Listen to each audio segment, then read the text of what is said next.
What's up, everyone? Special edition of the Coast to Coast podcast. We are serving as the post game tonight as the Tar Heels just defeated Campbell University, the Fighting Campbells, the Fighting Camels. But we'll also look back at this game and forward to the Tar Heels going on the road against Louisville and then against Notre Dame this coming week. I am Joey Powell. We are brought to you by Johnny T-Shirt and Congruity. Appreciate everybody joining us tonight. Shout out to everybody who's live in the chat. Look, it's coast to coast after dark. I'm trying to get a little sexy up in here. I'm rocking my smooth kimono. A little mood lighting in here. If I had some breathy saxophone, I would be playing that in the background. But we're gonna break down sensually a game that was not very sensual for North Carolina. Guys, Sherrell McMillan, Sean Moran. Let's get started talking about this game that we just saw against Campbell, and I'll caveat this with the same things we usually do. Campbell not as talented as North Carolina. Campbell's record, if you look at it, they have games against Longwood. I'm pretty sure they duked one out with the Sisters of the Poor, but it has not been the typical North Carolina opponent that you would expect to see. And good on Campbell for taking this game. First time they've ever played North Carolina in the history of the two teams' programs, which is weird knowing how close they are in geographic proximity. But anyways, Sherrell, I'm going to ask you first, man. The first thing that I saw tonight was an aggressive Elliot Cadeau, and I think it made a big difference. So I'm going to lay it at your feet, Sherrell. How much better is North Carolina when Elliot Cadeau is aggressive with the ball in his hand? I mean, you kind of see the results when guys are getting free for open shots on the offensive end. It helps R.J. Davis tremendously. I'm not sure how many turnovers he was officially credited for, but he just seemed. I know there were a couple ones that he kind of threw into the first row and where guys weren't on the same page, but he seemed to take better care of the ball against Campbell. But I don't know. I'm struggling with this a little bit. I came into this, I was ready to be positive and say, okay, they got their signature win against UCLA. They took a week off. They came out and beat Campbell really badly, showed some improvement, and off they go to Louisville. And I just don't really have that feeling after this game. But it was good, I think, for Elliot Cadeau just to get back to who he is, which is just like a insanely good distributor of the ball. And it helps Jalen Washington, too. And as we've talked about ad nauseum, I think on this podcast and every Carolina podcast, like someone is going to have to give them some production in the paint, whether it's a guard or a forward or a center, whomever. But when Cadeau is able to navigate screens and able to get into the lane and put pressure on the defense, that helps guys like Jalen Washington, like Benal Lubin on the offensive end. So that would be definitely a positive, I think. And it was just good to see him back being who he can be. To follow Sherrell's statistics, the official stat sheet has Cadeau with 12 points, 12 assists, 3 rebounds, and his assist to turnover ratio was 12-3, so 4-1, which you'll take. I think, I don't know how much that had to do with Seth Trimble not playing, but I do think it looks a lot better when he is willing to take his guy off the dribble aggressively. I think it makes things better for the offense and at least reduces things to less of the dribbling around and pounding the ball into the dirt. Sean, I saw a team that offensively still struggled quite a bit, or at least looked kind of janky quite a bit. I saw R.J. Davis hitting some shots, but I also saw a team that while they refused to allow a big man to post, in the second half, they actually did start going some high pick and roll action. And what do you know? It brought Jalen Washington into the game from an offensive standpoint. Sean, is that something you'd like to see more of, or is this something that you feel like was probably just a byproduct of Campbell not being as big or as talented? I'd probably go with a 70-30 in terms of 70% Campbell not being as talented, but 30% in terms of if they are going to go to the pick and roll, it has to be in that almost exactly what we saw in that start of the second half of Cadeau delivering it right to Washington directly off the pick and roll, no dribbles, going up for the dunk, so that there's not a lot of the excess movement, whether it's Washington or Lubin. But I think, and as we get into what is to come the following week, looking at Louisville where their bigs struggle, I think it is a recipe to look to utilize. I think it did get his confidence up this game that ideally can carry over, and not that we're expecting him to go 5 or 7 against Louisville or Notre Dame, but I think if you can get a few easy baskets while avoiding the turnovers, whether it's Washington or Lubin, etc., that's just going to help once again alleviate some of the pressure from the guard. So I think it was great to see, but it was also putting in Washington where he didn't have to do a whole lot. But I think that's the goal with the bigs, if you can get it to them in space, hard cut to the basket where they don't have to do much in terms of reads or reactions or difficult shots around the rim. That's the best case scenario. Sean, I also saw a team struggling mightily to stop the ball. And I know I feel like a broken record. I probably sound like a broken record to everybody who's listening to this or watching it. But I still feel like North Carolina's defensive issues just look like disconnection and a lack of energy and effort. Am I oversimplifying here, or is it just guys not committing? Is it the fact that, you could name any number of reasons why it's happening, but it's still happening. Sean? I mean, I think you can look at the stats, and they're close to number 60 in overall team defense, which is a far cry from last year. Obviously tonight, no Seth Trimble, who is their best on-ball defender, and kind of the reason that Florida comeback began previously with some of his pressure in the second half. But not to say that it is what it is at this point, even though for the most part what you're getting. I still think, and you look at a guy like Ian who got the start, played very meaningful minutes, and he's a guy who's still trying hard, and you watch him off the ball, and he's looking and reacting, but there's still situations where there's miscommunication across the board. I did think in general there were some pick and rolls where the team was quicker to communicate in terms of what they plan to do, and both guys were on the same page. But when you're struggling to contain the ball against a team like Campbell, it obviously singles deeper issues to come in the ACC play. So once again, I think we have seen them do it well in short bursts, and I think if there's a way to not play like that for 40 minutes, but I think just put more on-ball pressure, try to get through those pick and rolls a little bit harder, and be a little quicker on the switching if that is what you're going to do. And that's not a 100% recipe for success, but I do think that is for them to play not at an elite level, but at least a better than number 60 level right now. And that's what they're going to need, especially going on the road, where they're minimizing those miscues and once again contesting a little bit harder on some of those outside threes. So once again, for me, not looking for a complete fix at this point, but to your point, some of the energy and effort I think can still be improved across the board, especially as guys are playing over 30 minutes, which can be hard to do. Sherrell, I saw Hubert Davis try some new things tonight. Again, part of it was his hand was a little forced with Seth Trimble being unavailable, so both of the freshman wings got a chance to start, and Ian Jackson's doing Ian Jackson things, and I think we need to absolutely coin him a certified bucket on this show, because he's not afraid to let it fly, and he got him 1,000 different ways tonight, a lot of which were highlight reel quality. Is there a way that he can continue to get the amount of touches that he needs, or is there a way that North Carolina can maximize his ability if Trimble's available?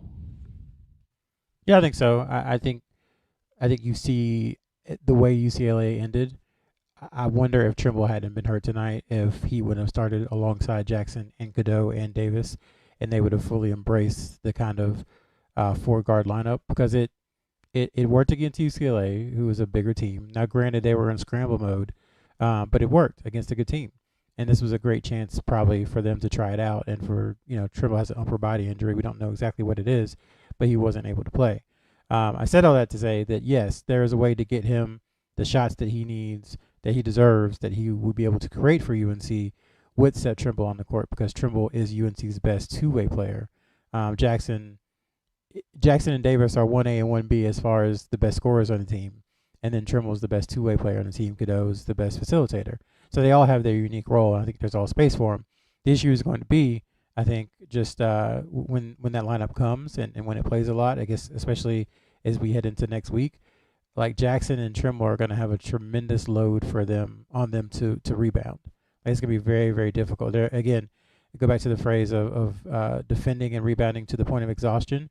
When you're playing a small lineup, you're going to have to be like a little gnat on those 6'10", 6'11" guys. So you're going to have to chase them around. You're going to have to outflank them. You're going to have to run by them, and that takes a lot of energy. But back to your original point, and eventually I want to talk about the defense too. But back to your original point, yes, there's plenty of room for Jackson to get his shots because it takes pressure off of Elliot Cadeau as well. We saw, I think, probably those first 6 or 7 games of the season when Elliot Cadeau was with Trimble and was with Davis, and the shot was going in, the spacing was fine. But again, as they played better teams and his shot hasn't gone in as much as it was, that spacing has started to creep back into last year's kind of spacing vortex, if you want to call it that, where there's 3 to 4 guys in the paint and they're daring Elliot Cadeau to shoot. At times they're daring Seth Trimble to shoot. So adding Ian Jackson, who right now is UNC's best three-point shooter, into a lineup and getting him that 28, 30 minutes a game will help that spacing and will help Cadeau find driving lanes too. I think he does a lot, and again, kudos to you for hinting at this in the last show, Sherrell, but how valuable that spacing can be for this team. And I think it does help out your point guard a lot, and I think it helps out R.J. Davis a lot. But either way, it's going to be intriguing to find out how that continues to evolve with Jackson continuing to find his stride. Even though he didn't seemingly play very well, at least from a statistical standpoint, Cade Tyson got a lot more minutes tonight than he typically has on a night when he wasn't scoring.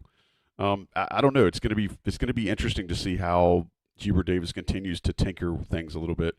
Sherrell, you want to talk a little bit about the defense, so I will continue to allow you to riff, sir, if you so feel moved. No, I mean, I think it needs to be addressed. It is another data point. I mean, it was bad in the second half. It was the second half, let me give you some numbers. Campbell shot 60% from the field. Campbell. Not Eldon Campbell. Not Tevin Campbell. Campbell University. They shot 66% from 3. I don't care who that is. Like, it's hard to shoot 66% from 3 against air. And the way North Carolina was failing to close them out in the second half, again, you can say, yeah, they had a big lead or whatever. The numbers are what the numbers are. Please, Sherrell, continue with those numbers. Use that as fodder for your rant, sir. I mean, he never played basketball, but Earl Campbell probably would have scored in the paint against UNC tonight. Shout out to Houston. Yeah. So, I mean, for one, you allow a guy whose career high is 15 to double his career high. You allow 81 points to Campbell, who I don't think had scored more than 81 against anyone within the top 300 in KenPom. They had, I think, 90-some points against somebody who's, I guess it was a Division II or a Division III school they played. But it's just like that second half after the 7, I think it was 7:02, what a good friend of the show was tracking it. And it's like there's an and one, a free throw, a made three, an and one, 2 good free throws, 2 good free throws. They didn't get a stop in the last 7 minutes of a game. And I know it's like, yeah, it's Campbell. They were up by 28, yada, yada. But that's the kind of stuff that if you let off the gas for just a little bit, and we've talked about over and over, it's only December 29th, December 30th, and we're already repeating these points over and over. But they don't have a margin for error anymore. It's gone. It was exhausted in that first month of the season. And so all these little details of just casually, running at a shooter, of just casually trying to get a rebound, of just casually switching, all that stuff will come back to you and become a bad habit if you do it in games just because you're outscoring, someone that you're more talented than. So it is, again, I was coming in prepared to be like, oh, what a positive situation for UNC, and then they go put that second half on tape. I mean, that was not a good way to go into ACC play for the rest of the season. Yes, they got the win, but I mean, there's no way you should give up 81 points to Campbell, a career high to someone from Campbell. 52 points in the second half to Campbell. All disrespect, all due respect. Maybe it was disrespect. I don't know. No, there might be some disrespect towards North Carolina here, please. Yeah, no, all due respect to the boys from Bowie's Creek, but like that's just not acceptable for Carolina from a defensive perspective. And I think Hubert Davis really needs to address that. Like, you can't have positive vibes after that kind of second half defensive performance. Yes, they got the win. It was important. Winning is the ultimate goal. But there's a lot of stuff that doesn't matter and carry over into the games that start on Wednesday. Well, and what has this team done to earn the ability to have that sort of letdown? Like that's kind of, if you're beating the brakes off of teams regularly, I get that. But this team is not doing that. They're 8-5 after tonight. And that's not the sort of you haven't earned the right. And I'm using this because this is some things that you used to hear Roy Williams say, but they haven't earned the right to be nonchalant or lazy or effortless or whatever you want to call it, right? Like, I think you can apply any of those words. Yeah, you're playing for your season every single night moving forward. People will accuse us of being dramatic, but that's where this team is. And because of the deficiencies that it has, you can't be slow closing out on a shooter. I don't care if you're up 20 or you're up 30 in the second half. You heard the announcers talking about it. Net and margin of victory matter in this stuff. So what if we get to late March and the difference between making the tournament because you're a top 35 net versus top 40 net is, well, if you would have beaten lowly Campbell by 31 instead of 17, maybe that was enough to get you in. It's that kind of stuff. That's the margin for error we're talking about. So that was disappointing to see. I get it. They've been off for 8 days. They went home for Christmas. It's kind of a sleepy atmosphere. It's late on a Sunday night, but you got to bring it. You only get so many of these opportunities, and you can't just be lackadaisical and give up 52 points in the second half to Campbell.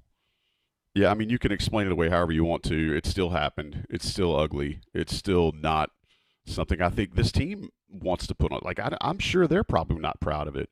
But again, until they show that they can, going back to an old Roy Williamsism, the only person that could ever turn it on and turn it off was Jordan, and he never turned it off.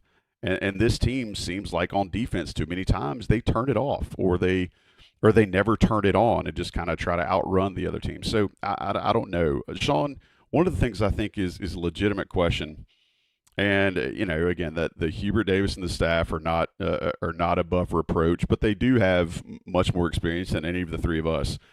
I do wonder how much when they do the switching 1 through 5, how much do you think coming out of that a little bit would help some of the defensive issues and some of the sagging issues that they're having right now, or at least that they showed against Campbell? Well, I think the more responsibility each player has individually, then the better off you are as a team. I think we saw that last year in terms of everybody, not everybody, but for the most part, taking ownership of your man getting through the screen, not switching. I think we have seen the lackadaisical. And once again, I thought in the first half and even early in the second half, there was some better communication. But obviously, when you're giving up 52 points, as Sherrell mentioned, you're giving up and ones off of free throws. That ownership is not there, and I think that's something that is going to have to be delivered, because one thing that I did like was more the minute distribution, where the top three guards, and obviously it was a little easier without Seth Trimble, but you're almost going back to the Iron Five to a certain extent. Obviously, the bigs at the 4 and 5, I think those are going to be continued to rotate based on who's playing well, but you got to see RJ and Ian and Cadeau in that high 30s, which we did today. Now you add Trimble in, and is he playing? They're playing 4 guards, etc. But I think the more that we see that starting, that's starting 3, starting 4 from the guards playing the majority of minutes. Once again, how does that go back to ownership? That is a tough tie to make, but I think I'm going to go back to that tangent we had last week where the defense is very concerning, but to me, when I'm watching this year and this year's team, to me, it's more the offense of how are they playing, because I don't have much faith in the defense overall. So it's are they scoring at a solid clip, which overall in the first halves they have not been. Today they were close to 1.4 points per possession through that 6-minute mark, and then they went on that 0 for 5, 0 for 6 stretch, which brought it down. But kind of taking your question and bringing it back to the offense, because I think that at the end of the day, that's what's going to be determinant in terms of how they do on the road and how they do, especially in those January games. Yeah, and again, my point wasn't to necessarily have Sean fix the problem, but it is curious when you still see some of the issues that earlier this year, even when they weren't winning, looked like they had somewhat, improved. And maybe it's rust. I don't know. You can look at 1,000 different things. One thing which can't be helped is we talked about it last year with Armando, and in the past they have had that presence in the paint that will at least make it difficult for opponents. And I was watching some other games and other bigs, and you just see them contesting just by being able to jump straight up. And here at times it can almost be a layup line where you get through that first line of defense and you don't have to worry about anybody at the rim. So I think that's just an inherent issue that this team does have, the lack of shot blocking and rim presence. And unless they try to switch up some defenses or a little more aggressive in trapping or help side, etc., I think you're going to continue to see that resistance or lack of resistance at the rim. We don't do this normally on the show, but I think it's a good question. So I want to throw this out here. John Causey asks, seriously, whose team is this? And I think that's a valid question in a sense that, you knew Armando kind of had this. He caught some flack for this last year in a sense that he said it was RJ's team now. You're looking at a situation right now. I don't know whose team this is. I think by default you would say it's RJ Davis's team, but RJ is not an incredibly vocal leader. He is absolutely, the guy that wants the ball in his hands and wants to win, wants to be the guy taking the big shot when it comes down to it. Sherrell, whose team is this? Probably have to say Hubert Davis's, right? We talked about the personalities, and there's not a Harrison Ingram or a Cormac Ryan kind of leader. RJ Davis is a different type of leader, and he's gotten better from a vocal standpoint, but that's not who he is. So it's a little bit much to expect him to change or expect him, to be different than he's always been. So you start going down the roster, and it's like, well, Seth Trimble, I think it could be his, at some point, but again, he is a more reserved personality, I think, overall. For the first couple of weeks, it looked like it was going to be Elliot Cadeau's team. And then he's just had some up and down play. He's had some other stuff that he's dealt with. And so it's just been, it's been uneven. It's tough for a freshman to come in and be their team. I see people saying Ian Jackson. I think it's just because he's playing the best or playing well right now is why people are saying Ian Jackson. But for what folks are looking for, which is like if the other team goes on a 12-0 run, who's going to get in somebody's face and say, yo, step it up?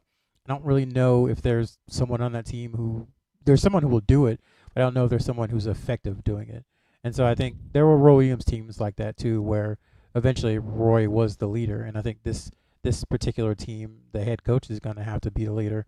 He said several times that he hasn't really, it's been rare that he's had to give this much energy and kind of this much vocal leadership himself to the team, because he's always had an Armando Bacot or a Harrison Ingram or a Brady Manick, going back a few years, or a Leaky Black, someone like that. But I think it has to be Hubert Davis because there's just not a mix of someone who plays enough. I think James Brown could be, but he doesn't play enough to be that kind of leader. I think Ty Claude is his game speaks for itself, but I don't think he's that kind of vocal leader either. So there's no one who's the combination of like having enough playing time, who is a good enough player, because that does matter, and who also has the personality to match. They don't have anybody who has all three of those things. They have a couple guys who might have one or two, but nobody who has all three. So again, my answer just goes back to the head coach. Yeah, I think to your point, so much of basketball and college basketball is the intangibles, and last year's team had those intangibles in terms of you had the two fifth year and fourth year guys coming back that you were filling around. You had some senior guys, as you mentioned, and then everybody had a role and knew how to go into that. And now you have a very disjointed from I'd say an emotional / intangible perspective, and it's not something that just can come together or will come together. As you said, Sherrell, people are saying Ian, and I would love to say Ian as well, just from an offensive perspective. He is the one guy that you can go ask him to get a bucket, and he can do it within this Hubert style of offense. But at the same time, you have to have that respect across the board and be able to command that, which is hard when you have a fifth-year All-American and a junior in Trimble, et cetera. So that is just one of the other challenges of this team, is that there isn't a perfect harmony from that fit perspective. Not that all teams need it, but that was something I think last year that helped propel them to that 1 seed in general. Yeah, I mean, it's crazy. Last year, you could say they had kind of a plethora of them. I mean, Ryan was a leader at times. You guys have both mentioned Harrison, Ingram, and Armando. I mean, it's nuts that now they're kind of in a bit of a vacuum, and I think that's one of the reasons that they seem rudderless, is just because there's nobody that really seems to want to be that guy. I think RJ is willing to be that guy to take the shot. I think Ian Jackson has proven that he is as well. But yeah, there just doesn't seem to be that guy who you can look to and just know that, oh yeah, this is his squad. And that's when you want, like I said, that's when you want the head coach to step up. And I guess they have 19 games left this season. The hope would be that Hubert Davis is able to supplement. That's not ideal.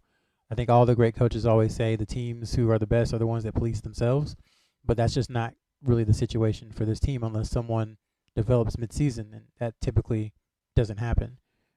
So I think that's what you're looking for, is just Hubert Davis as the leader of the team, as the leader of the Carolina basketball program, as someone who coached under Roy Williams and played for Coach Smith and Coach Guthridge, that he is able to take some of those lessons and really instill in the players what they need to do, how they need to do it, and they hear it, understand it, and then that they are okay being coached. I think they are. You hear that often from the announcers, like, oh, so-and-so is such a great player, but he's okay with being coached. And a lot of times that's just what everybody says because it makes everybody feel better. But I do think from what we've heard from covering these guys for a long time, all of them are willing to accept coaching and be taught. But there comes a point when you just kind of got to go out and do it yourself. So Hubert can lead to a certain point, kind of to the water, but at some point someone from the team is going to have to, say some words that maybe their mom doesn't want them to use in a huddle to get the team going at a certain time, or even just say, hey, guys, everything's okay. We're going to be fine. That is just as effective at certain times as all of the other stuff that people often attach themselves to when it comes to emotional leadership. I mean, the parade All-American Julius Campbell once said, attitude, reflect leadership, Captain. And I think Sherrell just basically nailed that. I think a real leader would take this team to Johnny T-shirt.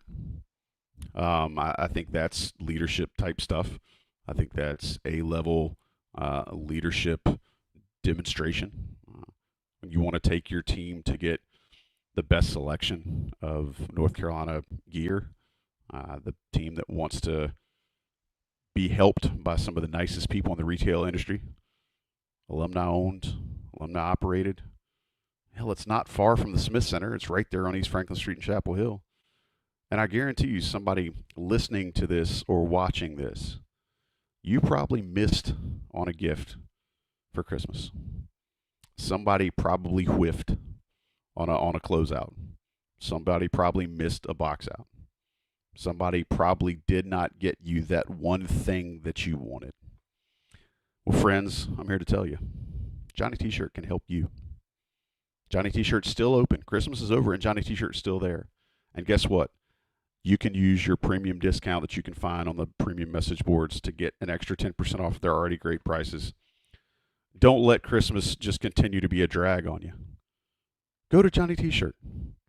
Let them take care of you. You'll be glad you did. If you're watching us right now, stick around. If you're listening, there's going to be another ad that drops in real quick for some of the national partners that we have here at Inside Carolina. But stick around. We got more Coast to Coast Postgame edition coming right up. Thanks for everybody being here tonight. If you're watching us in the live chat, almost 300 folks here just a second ago.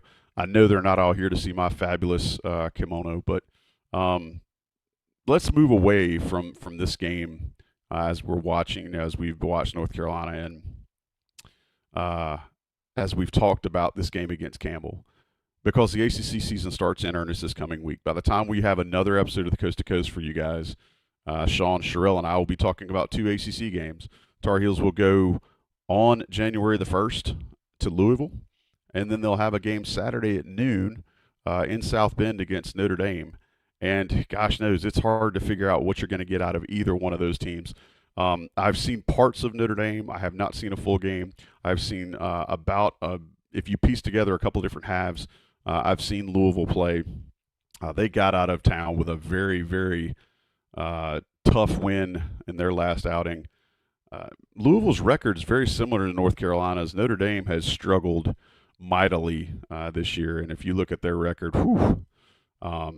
they have had some rough outings, including a common opponent in Notre Dame lost to Elon earlier this season. So, Sherrell, I'm coming to you first. What's the expectation for this coming week for the Tar Heels getting 2 games on the road against what should probably be a really gritty Louisville team, and then a Notre Dame team that's going to be up because it's North Carolina. They always seem to play really well in South Bend. Joe, you do such a great job hosting, and that was a perfect segue to me.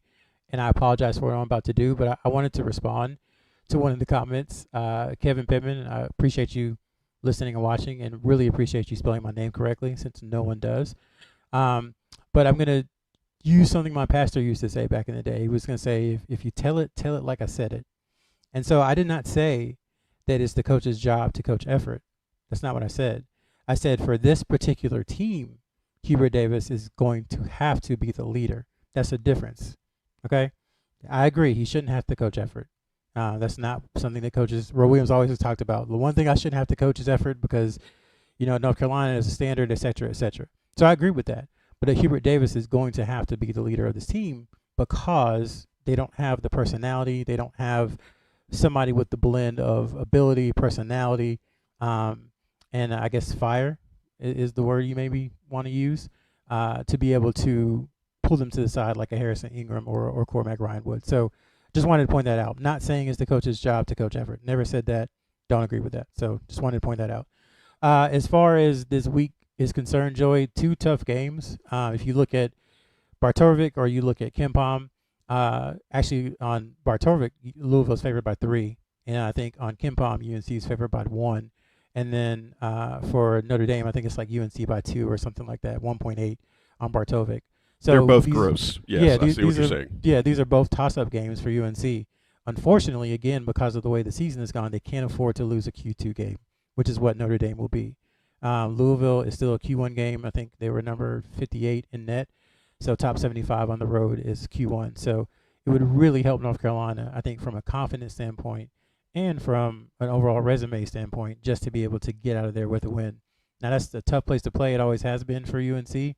And then I think their size is, and Sean will probably get into it, but their size, just like most teams, is going to present some challenges to UNC. But overall, I think their team profile is one that kind of matches what UNC does well and not what it doesn't. So it's I don't want to say it's a good matchup, but it's not as terrible of a matchup as they faced here, I think, in the last couple of weeks, where teams have had dominant bigs and big wings and big guards who all can shoot. Louisville has some of those things, but knock on wood, they're not the best shooting team. Now UNC's defense might turn into a heat check game for them, but they're not a great 3-point shooting team, which is a good thing for UNC. I mean, the Dugan kid from Campbell wasn't a great shooter until North Carolina ran up against him either. So your point.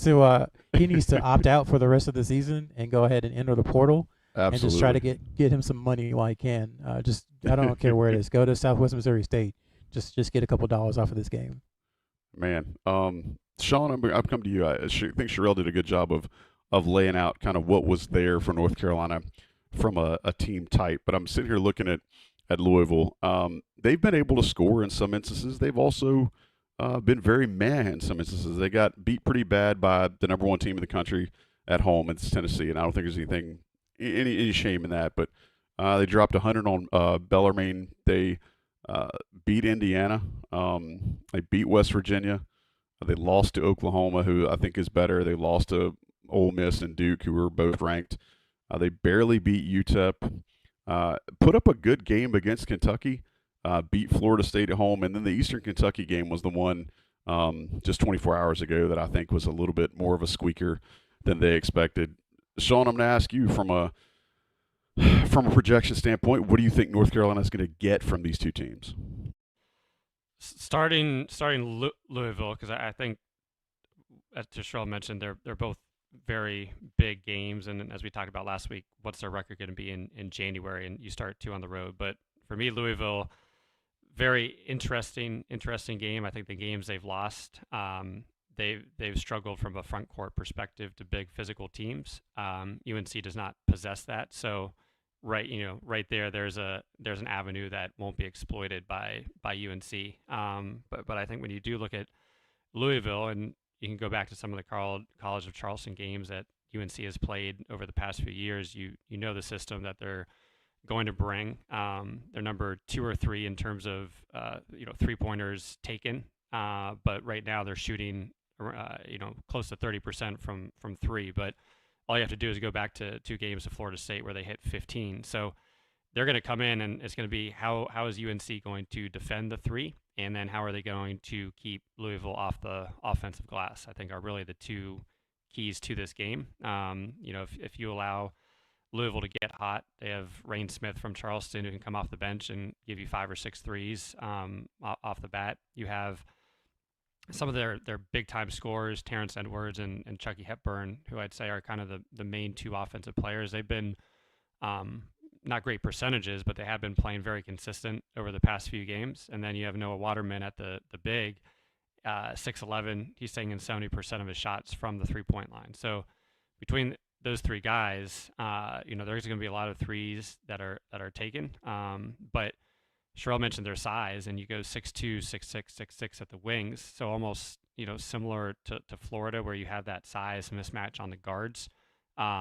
And then you do have a team that crashes the glass with, one guy at the 4 that will, very proficient at rim lobs and attacking the glass. And then you come off the bench with some other bigs that can do the same. They've been hurt a little bit by injuries from a depth perspective, but I think once again you can talk to Louisville fans, and Chucky Hepburn from Wisconsin. He's the guy, and when we ask whose team it is, that's whose team it is Chucky Hepburn. So how can you corral him? Very high assist rate, but pretty high turnover rate as well. So, can Seth Trimble, if you're going to put him on him for a few possessions, be aggressive and get out in transition for some easy baskets? But also Terrence Edwards, the Sun Belt Player of the Year last year, who did well against Wisconsin. He's probably in my mind, their most lethal and versatile threat. So who are you going to put on him at 6'6" plus? A few years ago, Leaky Black was on him, and he struggled against UNC when he was at JMU, but that's much different, 2 years removed. So for me, it's going to come down to 3-point shooting, offensive rebounding, and then for UNC, how are they shooting?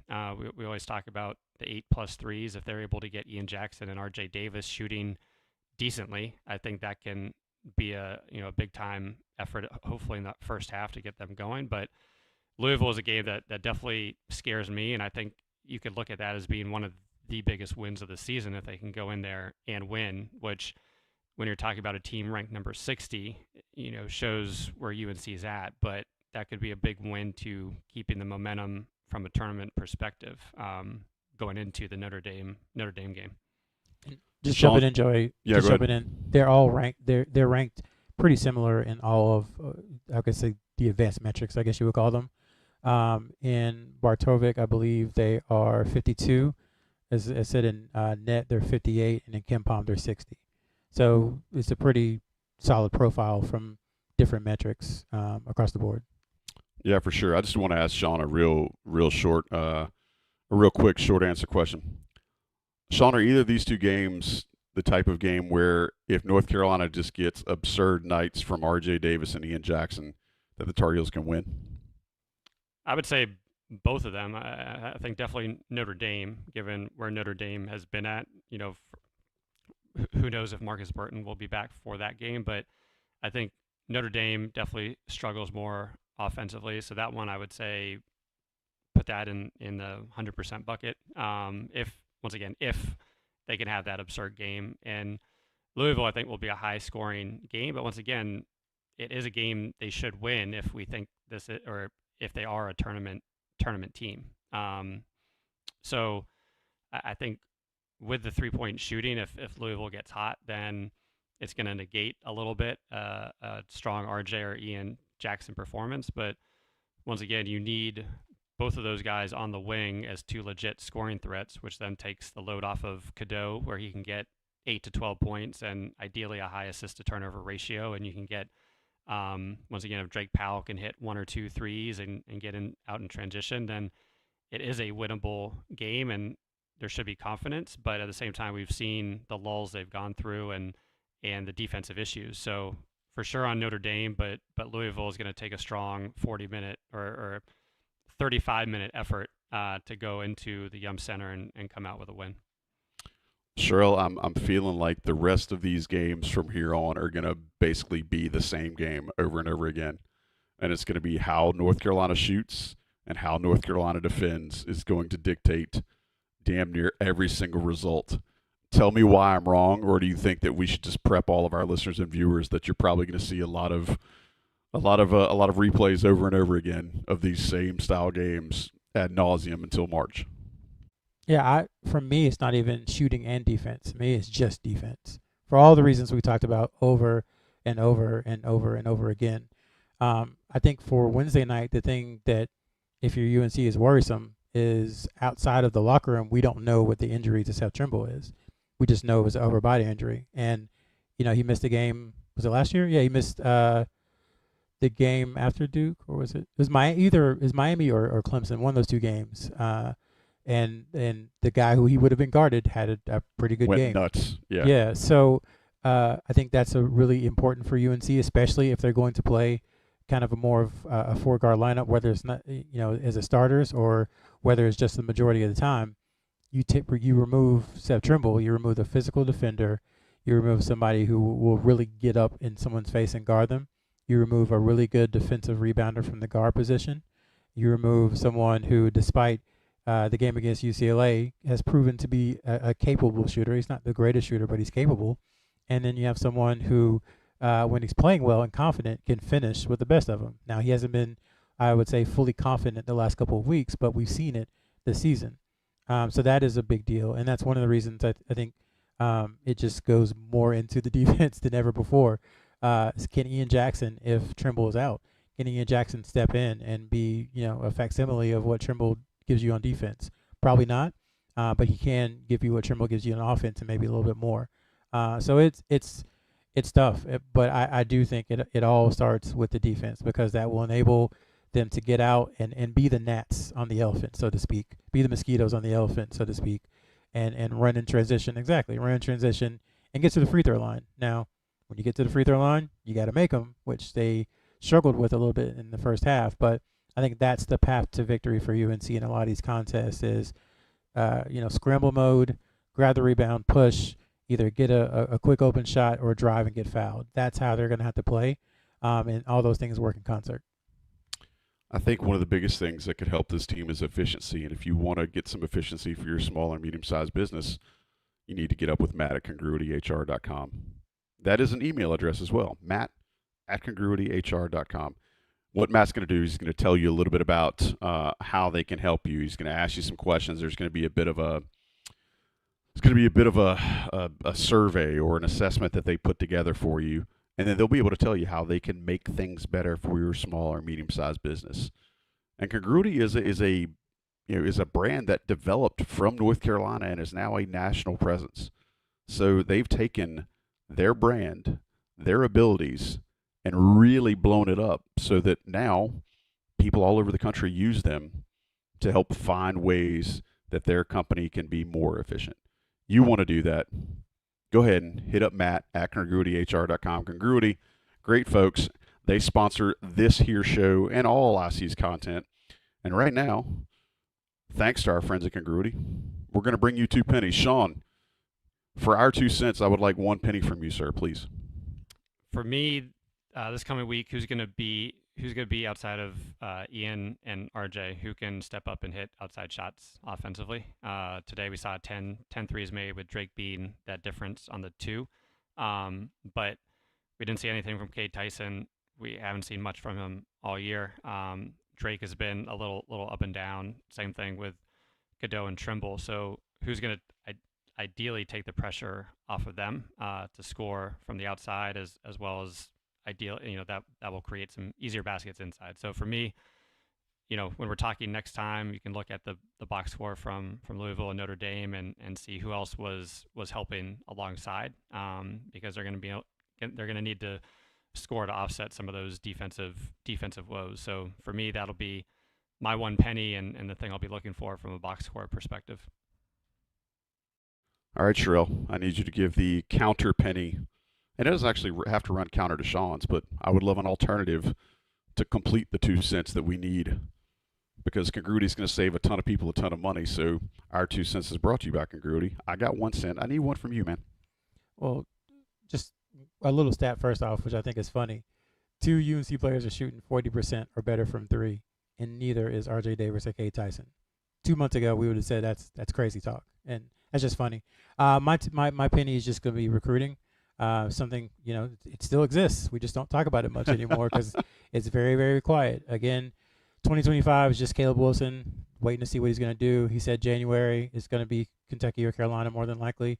Some feel Kentucky's in the lead. Some think Carolina's in the lead. We'll see what happens there. And then the coaching staff was out on the road a little bit this past week. They saw C.J. Rosser, who's a 2027 forward from Rocky Mount. They watched him at the John Wall Invitational. That was Sean May. And then Hubert Davis was at the game on Saturday night between Reidsville and Caldwell, which has Cole Clower, who is an offer in 2026, and Kendra Harrison, who is a Oregon commit at the moment, who also plays for Reidsville. He's a big guy, and also obviously is the number 1 tight end in the country. So Hubert Davis watched them. And then Lebo was up in New York at the Jordan Brand Holiday Classic. He saw Darren Ribby Jr., they call him Ron, who's a point guard in 2026. That's an awesome name, by the way. I don't know anything about this kid, but I love him now because of his nickname. His nickname is Ron. So his dad calls him. That's what everybody calls him. It's just Ron. And so Marcus Page has been to see him in the last month or so. Jeff Lebo saw him. So it's kind of getting to where you would expect an offer probably to come for Rippy here in the next few weeks if UNC is able to take some time away from the game. So that's kind of where recruiting is. It's very quiet, more quiet than we're used to, but that's kind of where things stand. Well, I appreciate you, man. Want to say how much I'm grateful for everybody who's been in the chat tonight. If you're listening to us later on via podcast, hey, thanks for being here. We do try to do some of these live when we're able to, and this one was pretty late because you guys are breaking up my beauty sleep, and yeah, we got all kinds of things going on. But I'm grateful for everybody as we turn over to the new year. Next time we talk to you will be 2025, and I've really enjoyed being a part of this show with you, Sherrell, and you, Sean, and really, really grateful for all of the folks that have been a part of our little family here on the Coast to Coast. We appreciate all of you guys. Hope that all of y'all will join us again in the new year. We'll be back next Sunday to talk a little bit more about this North Carolina week, which will include trips, as we said earlier, to Notre Dame and to Louisville. ACC season is upon us. Get ready. Go ahead and tighten up your waistband, pull your socks up high, whatever it takes. But get ready. We appreciate everybody who's joined us tonight. For Sherrell McMillan, for Sean Moran, we appreciate Johnny T-Shirt and Congruity for sponsoring, and John Siegley for producing. We will talk to you very, very soon here on the next episode of the Coast to Coast podcast. Y'all take it easy.